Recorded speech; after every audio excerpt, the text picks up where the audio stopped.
Imagine getting out of bed in the morning and noticing that your knees feel stiff again. Maybe there's a familiar crunching sound or a sense of dryness deep inside the joint. You tell yourself it's just age, wear and tear, nothing to do about it.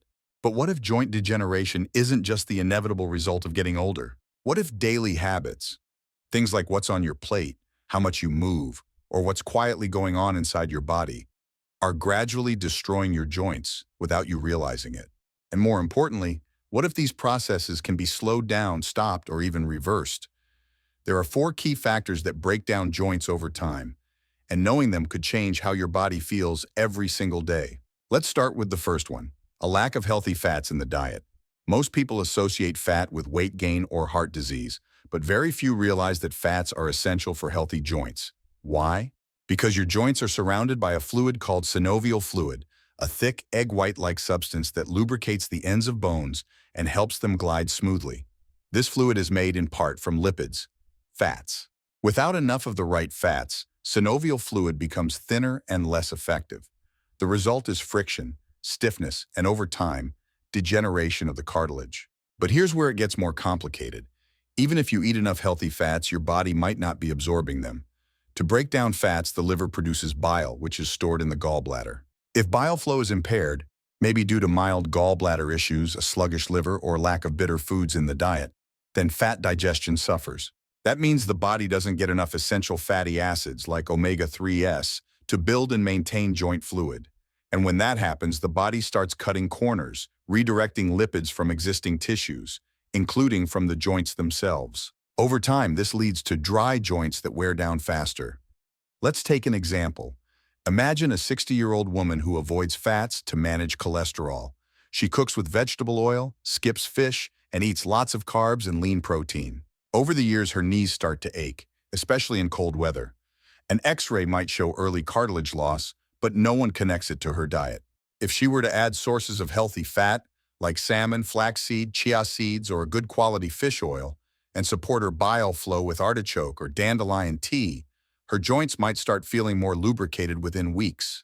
Now let's move on to the second joint destroyer, either too little or too much physical activity. Joints are designed for movement. The cartilage that cushions bones doesn't get its nutrients from blood vessels. It gets them through movement. Picture it like a sponge. When you compress a sponge in water, it pushes fluid out. When you release it, it soaks fresh water in. That's exactly how cartilage absorbs nutrients. Without regular movement, this exchange doesn't happen. The cartilage starts to dry out and thin. The synovial fluid becomes stagnant. The joint weakens. On the flip side, overexerting joints can be just as harmful. High-impact exercise, sudden bursts of effort after long periods of inactivity, or repetitive motions can all lead to microtrauma. That trauma triggers inflammation, which invites enzymes that break down cartilage and collagen. Over time, this accelerates degeneration and can even lead to bone-on-bone contact.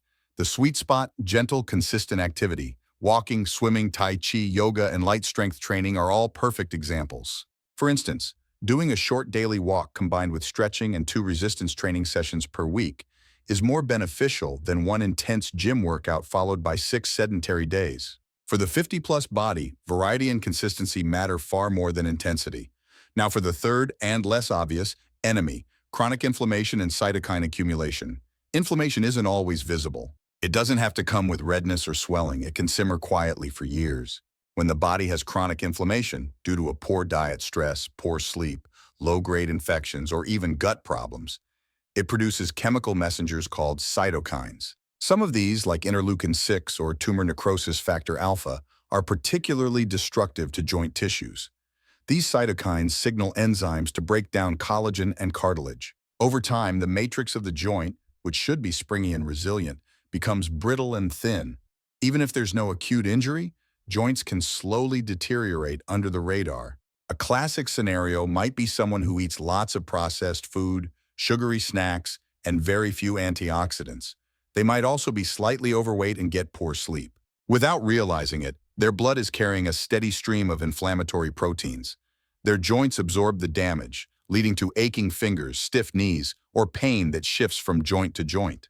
Addressing this means switching to a Mediterranean-style diet rich in vegetables, oily fish, nuts, olive oil, and berries, all foods that naturally reduce cytokines. Supplements like omega-3s, curcumin, magnesium, and zinc can also help calm the inflammatory fire. And finally, the fourth, and perhaps most surprising factor, hidden infections from intracellular parasites. That's right. Some bacteria can actually hide inside your cells and set up long-term residence in your joints. Two of the most common culprits are chlamydia and mycoplasma.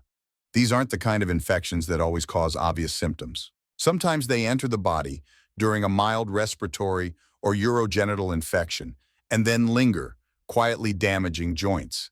These pathogens trigger the immune system, but because they're hidden inside cells, the immune response becomes confused. The body ends up attacking its own tissues, especially in the joints. This creates inflammation that doesn't go away and joint pain that seems to have no clear cause.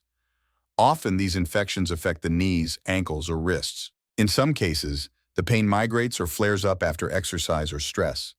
To find out if this is happening, specific blood tests or PCR tests are needed.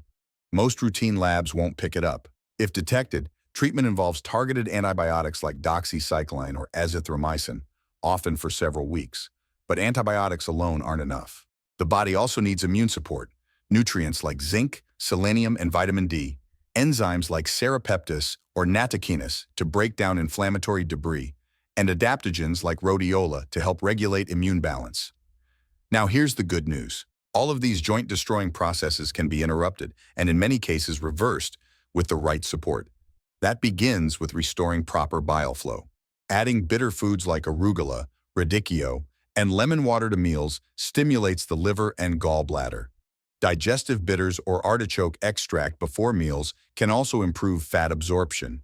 Next, focus on incorporating healthy fats every day. A small piece of wild-caught salmon, a spoon of flaxseed oil, or a handful of walnuts provides the building blocks for healthy synovial fluid. Pair that with moderate daily movement, walks in nature, yoga at home, or swimming if the joints feel stiff. Don't forget to tame systemic inflammation. That means cutting back on sugar, fried foods, processed snacks, and increasing antioxidant-rich plants. Even a daily handful of berries, a cup of green tea, or a salad with olive oil can make a difference. Supplement wisely. Curcumin with black pepper, magnesium glycinate, and a balanced multivitamin with zinc and selenium are powerful allies. Finally, if joint pain has been lingering for months with no clear cause, especially in large joints like knees or hips, don't overlook hidden infections. Ask your doctor for advanced testing, and if needed, treat thoroughly and support the body throughout the process. There's no magic bullet for joint health, but there is a blueprint. A joint is a living, dynamic organ, part bone, part cartilage, part fluid, and part immune system. It thrives on movement, clean fuel, proper digestion, and a calm internal environment. With the right steps, it's absolutely possible to feel stronger, looser, and more mobile, even after 50, 60, or 70. Pain is not just a symptom of aging, it's a signal. And the body, if supported wisely, often knows exactly how to heal. Thank you so much for watching. Don't forget to subscribe to our channel so you won't miss any of our upcoming helpful videos.